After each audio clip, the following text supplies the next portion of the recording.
નોધારા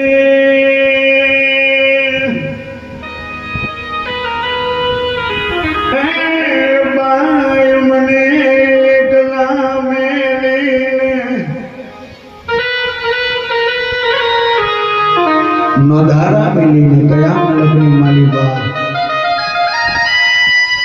મહિનો બે મહિના આજે 12 મહિનાના દુનિયા ભૂલી જાય.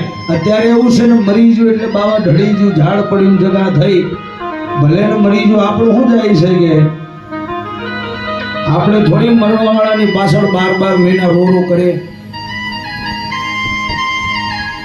પણ 12 મહિના તો કઈ ના કહેવાય છે.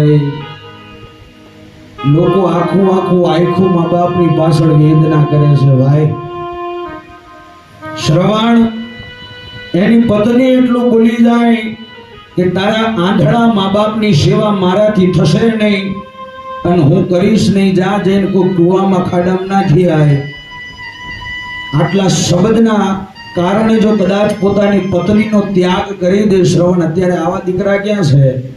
અત્યારે તો પત્નીની હિંમત લઈને મા બાપને કે બેહી જા સાનામાં, તમને ખબર ના પડે કે સાચું બોલે છે.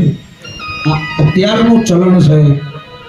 પણ આવી કળજુગની આ દુનિયાની અંદર જે માવતરની સેવા કરે ને, મારો નકળો ધણી, મારો મોહન મોરલી વાળો યા રાજી થાય સાહેબ. બાકી તમે ચોટીલા, પાવાગઢ, અંબાજી, જુનાગઢ દેવીએ જઈને દીવા કરો, પણ ઘરની અંદર જો કદાચ જન્મ દેનારી જનિતા માં રાજી ના હોય ને તો સાહેબ ગમે એટલા તીરથ ફરી આવો, કોઈ તીરથ તમારો લેખે નહીં લાગે. કેમ કે જ્યાં સુધી ઉમળાવાળી રાજી ના હોય ત્યાં સુધી ડુંગરાવાળી કોઈ દી રાજી ન થાય. મા બાપના જ્યાં સુધી અંતરના આશીર્વાદ ના મળે બાવા, ત્યાં સુધી દુનિયાના દેવોના આશીર્વાદ નકામા છે.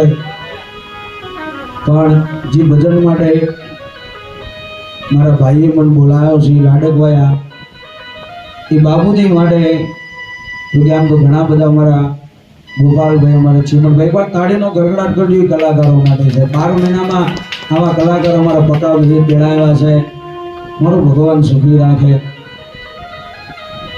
પણ એમણે અહીં લાડકડા દીકરા, કેટલા દીકરા એમ દીકરી?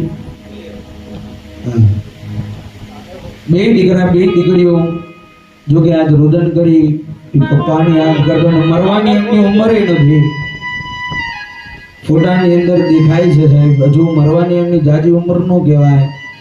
પણ અત્યારે એવું છે ભાઈ, એ તો તોય કદાચ માણસો અત્યારે સારું જીવીને જાય છે. આપણો જે સમય છે ને આનાથી કપા કરાવશે ભાઈ. પણ આટલું બધું માણસ